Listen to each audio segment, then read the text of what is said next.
Hello everyone and welcome back to Let's Play Megaman Unlimited. In the last part we took out another 3 Robot Masters and now we're actually going to finish off all the Robot Masters in the game, hence why this part's a little bit longer than the previous couple have been. And now it's time for Tankman. He's built from a variety of parts Wily stole from different military organizations. He commands Wily's Ground Assault Unit.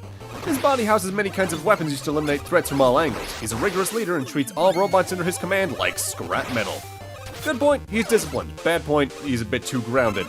He likes target practice and he dislikes lazy robots. His stage is, I'd argue, one of the more dangerous ones, if only because, being a tank, most of this stage is themed after large explosives.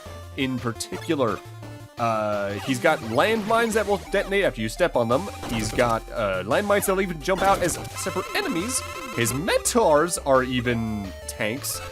And several enemies, like this grenade guy coming up here, have the explosions that are gigantic for their attacks. Not only can you take some pretty hefty damage in here pretty quickly, but you also need to be very on the nose about how you dodge, otherwise you're taking a lot of damage.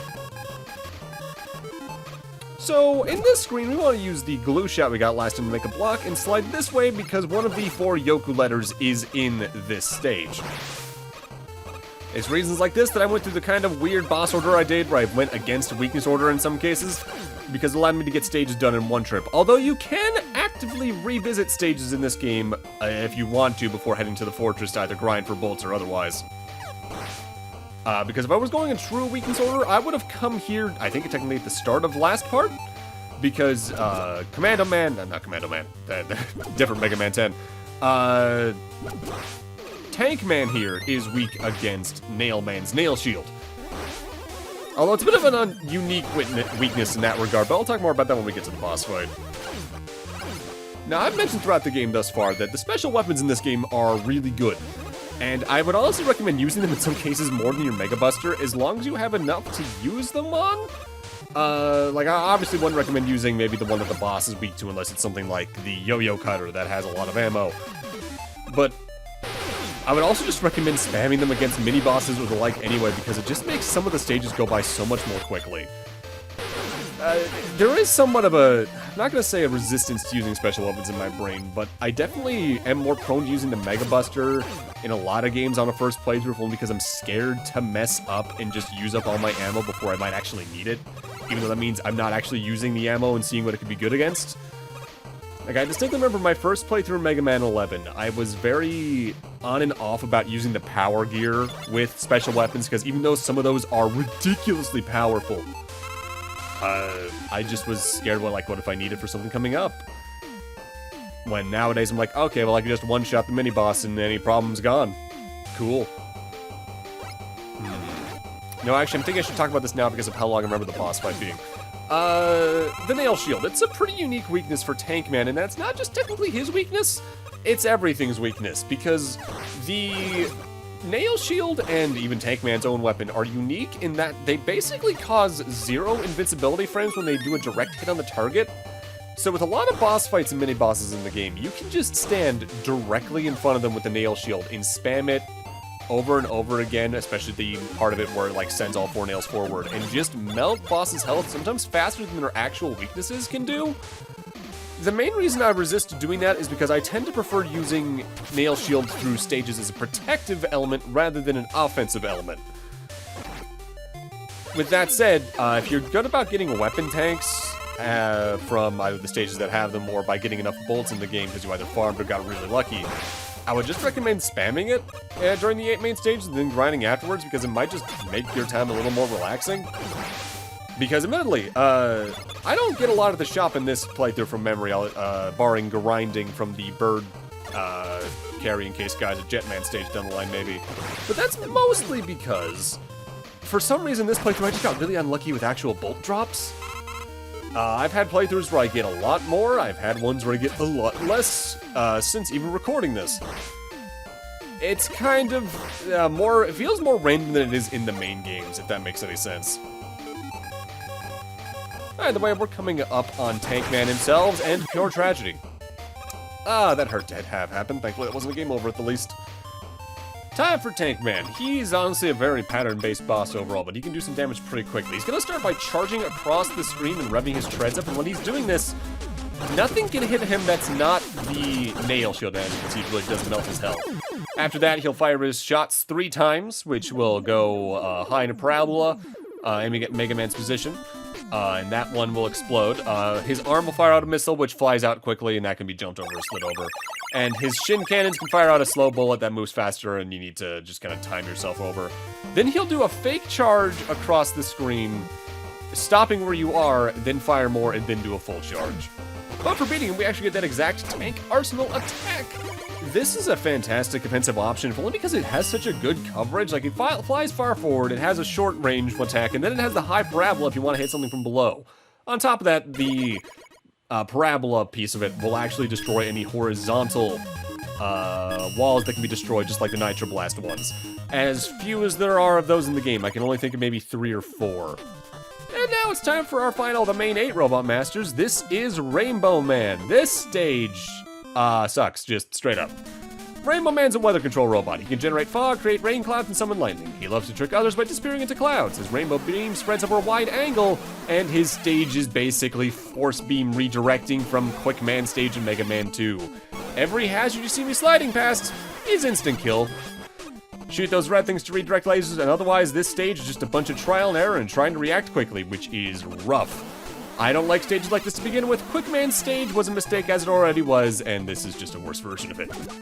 Good point for Rainbowman, he's a perfectionist. Bad point, he's kind of arrogant. He likes crystals and he dislikes mirrors. Which in this case isn't even a hint to his weakness if memory serves. But we do get kind of a cool devil fight here where we got a devil that you actively have to avoid the quick lasers during. And I like this only because they're really generous with the hitbox on the platform you're standing on, both horizontally and vertically, to avoid the laser. So take good advantage of that. What makes this stage kind of annoying too, this stage has one of the 4 Yoku Letters, our final one. But it's easily the easiest one to miss because of the stage's vertical structure. You can fall right past where you need to go to get it, so that means you'll probably need to die in that case. Not that it's hard to die in this stage, but not a fan. Not a fan. Admittedly, it is over kind of quickly if you're just going from start to finish without going for the Yoku letter, so in that regard it can be kind of nice, but eh. So to get to this particular Yoku path, you either need the glue shot to get up to that slide pathway above us that we just went past, or the Comet Dash to reach the platform to begin with. I honestly would recommend the Comet Dash just because it's a lot less precise. And this is weirdly one of the only other appearances of water in the game's main 8 stages as a platform mechanic. Not that it's really that annoying here, I guess, besides maybe having to time your vertical ascents well with the force beams. What's kind of not quite sad, but unfortunate, is that there are a lot of fan games that you can tell like Mega Man 2 a lot and thus want to have a Quick Man type stage. And I'm not going to say they can't be well designed, but they're definitely always just a stage that makes me groan when I see, because I just know I'm in for a trial and error, tedious, build section. And yeah, I'm not a fan of it here. If memory serves, this was one of the first 4 stages I picked when I played the game for the first time, and that was a mistake. With that said, we're already on to Rainbowman himself, so let's get ready for him. Rainbowman can be a little annoying, only because he actually has one attack that's outright the stage mechanics and can kill you in one shot, even though it's pretty easy to dodge. Starting off, he usually likes to run across the stage and shoot you with a single projectile, then run back across. And then he'll try to do this little cloud attack where he'll generate 2 clouds and hide in one of them. And eventually those clouds will dissipate and send an electric shock along the floor, but you can skip that attack outright by using the glue shot. That's the attack that we instant kill, but thankfully I think staying close to him usually is what avoids that attack period. As a first choice, that fight can be kind of rough, but with glue shot you don't have a lot to worry about. And that's all the Robot Masters done. But we're not entering the fortress this time. We got 2 other things to take a look at first, and they're kind of cool. This is the Rainbow Beam. You fire a beam forward, yes, but you can press the attack button again to generate a wide area of effect that's good for taking out enemies at a good range, but it also can hit enemies multiple times for a lot of damage really quickly. And now I'm coming in here to buy probably some extra lives or weapons tanks if I had to guess. I probably should have cut out all my extraneous shop sessions, but oh well. With that said, let's go save our game and see what's up for plot.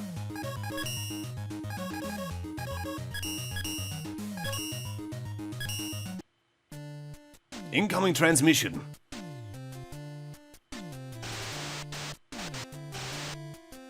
Proto-Man! Megaman, I've located Wily's castle. Something went wrong here. The place is wrecked. Be careful, Proto-Man. The robots are infected with a virus. This is what's causing them to go berserk. A virus, huh? Oh, wait. I think I've found where Wily's held captive. How is he? What? You? Proto-Man! Proto-Man, what's wrong? I have to find him. And thus we have access to the fortress. But let's wait here a second, admire the pretty graphics, and eventually, by collecting all 4 Yoku Letters, we now have access to a bonus 9th Robot Master stage, Yokuman.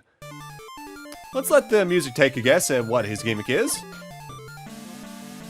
Yokuman's stage is entirely based off what the fanbase now refers to overall as Yoku Blocks, the good old reappearing, disappearing blocks that we all despise, but in a way that's like, oh, these little shits again.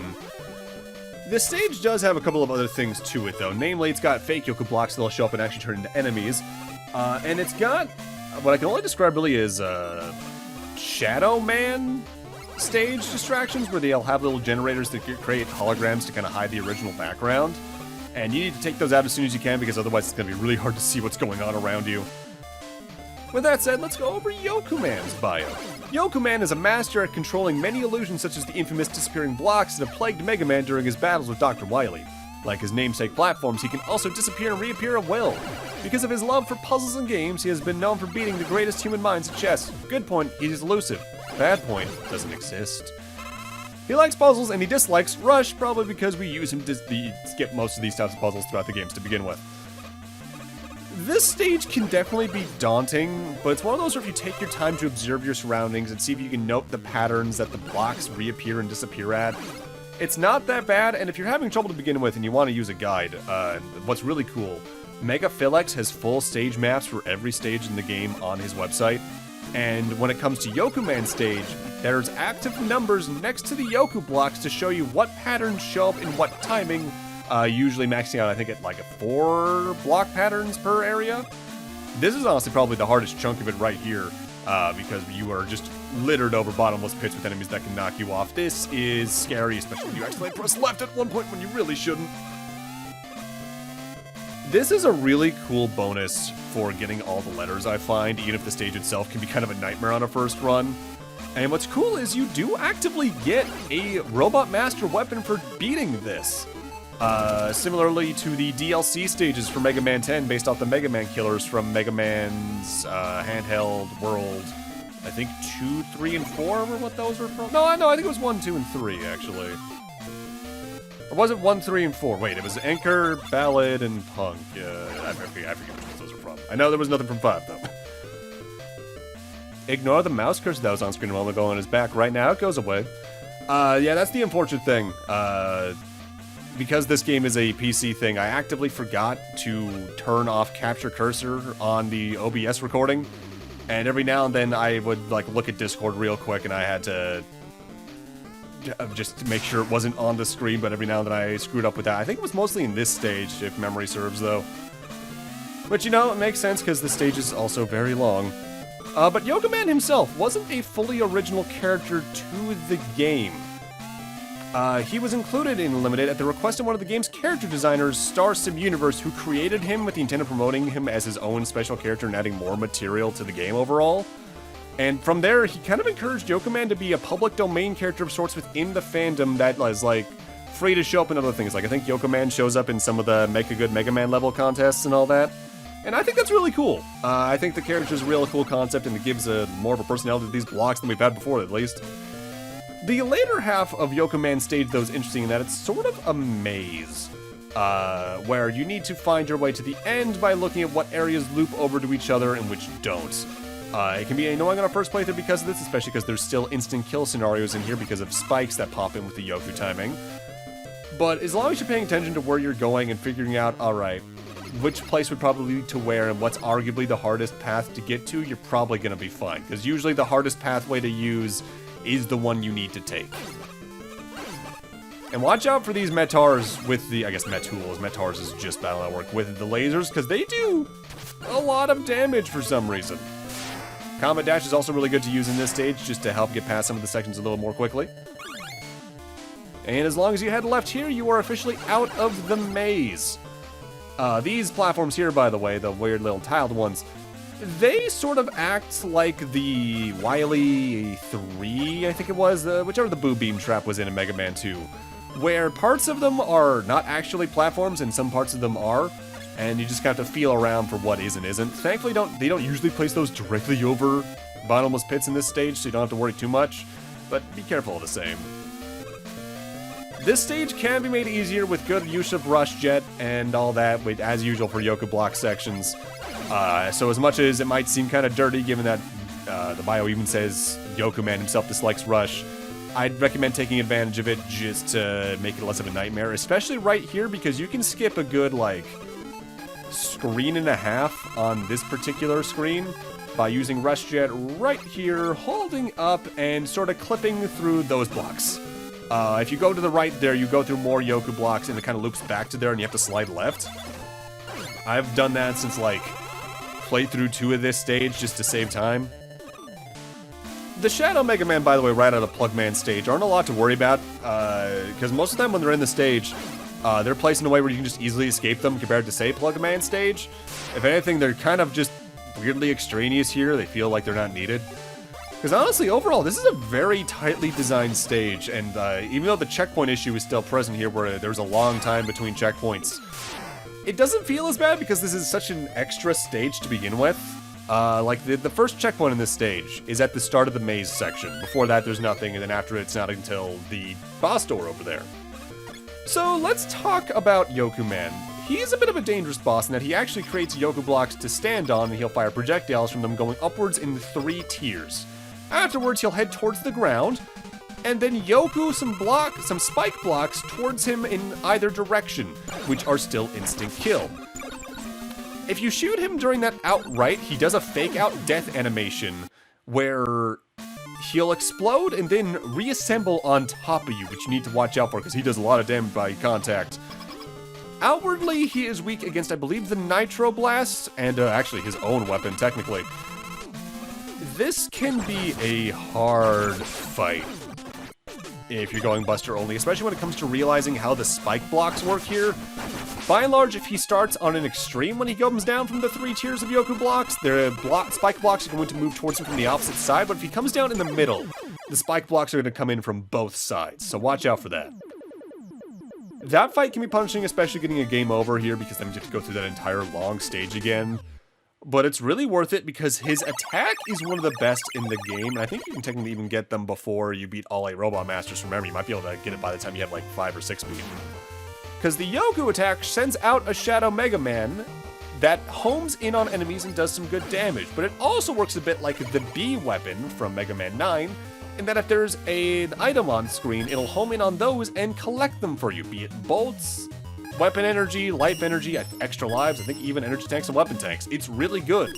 If you've noticed throughout the game stages so far, there's a lot of those items kind of like lock behind walls you can't break. It's because of this. For now, though, let's head back to the title screen because it's time for us to talk about something else.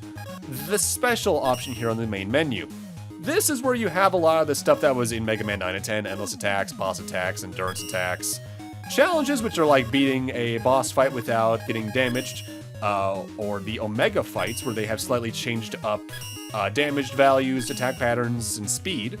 But the main thing here is the Whirlpoolman stage. In a later update, they added a 10th Robot Master with its own original stage music and all that jazz. He's even got a bio. So let's head after Whirlpoolman. He was originally designed to work on a tidal power plant for testing and maintenance before Dr. Wily took control of him and modified him for battle. His entire body is designed to be extremely maneuverable underwater. He can rotate his shoulder engines at any angle to move quickly in all directions, and he can also use his powerful propeller to manipulate water currents. Good point, he's an environmentalist. Bad point, he's heavy.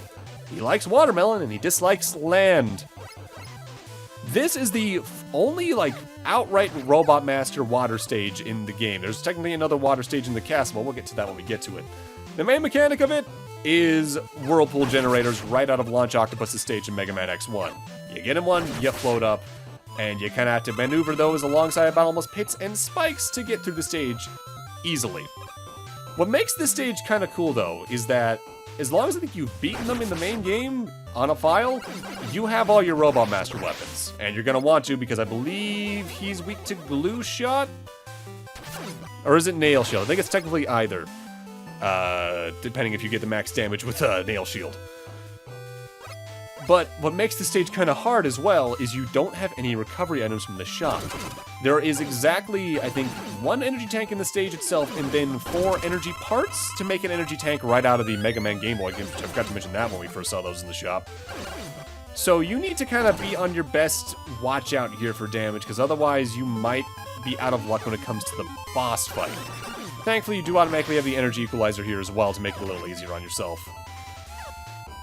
This is also, unironically, one of my favorite water stages in a Mega Man game because it is just tightly designed to the point where it doesn't feel unfair, and the checkpoints aren't much of an issue here because you don't have to worry about being sent to the start anyway because it's an extra stage.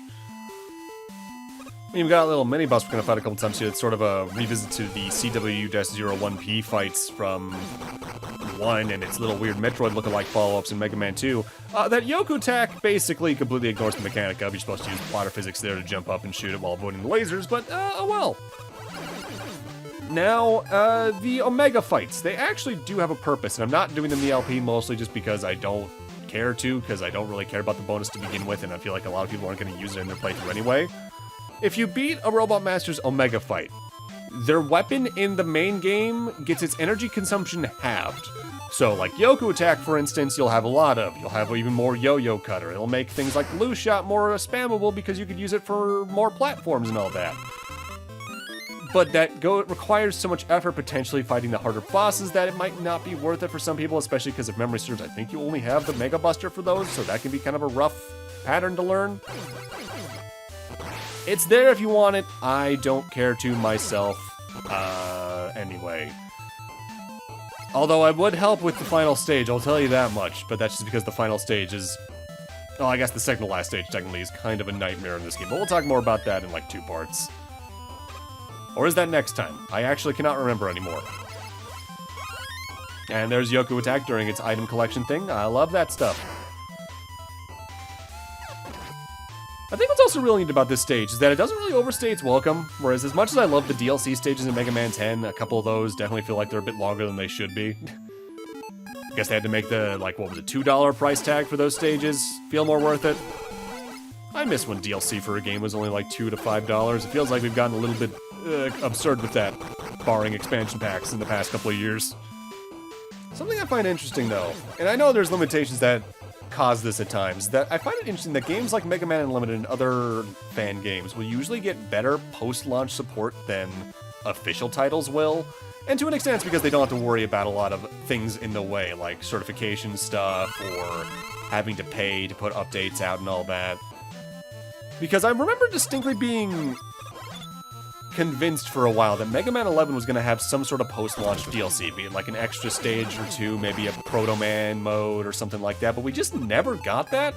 And now that we're 5 years out, it's like, man, that really was just dropping a new good Mega Man game at its core with no bells and whistles added on, and that was it.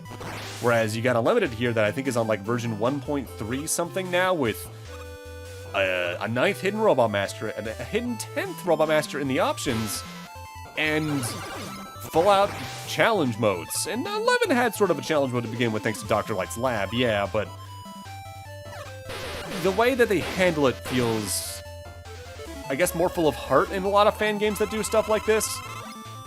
Like, a good example is, I think, actually making a good Mega Man Level 2. Like, that had a lot of really cool extra stuff for people who wanted to go out of the way to do it. Whereas Mega Man 11 was just, yeah, you beat the game, congrats, and then that was it. Play it through again on a higher difficulty or go out to Dr. Light's lab. With that said, we are coming up against Whirlpoolman, so get out your Nail Shield and or Glue Shot.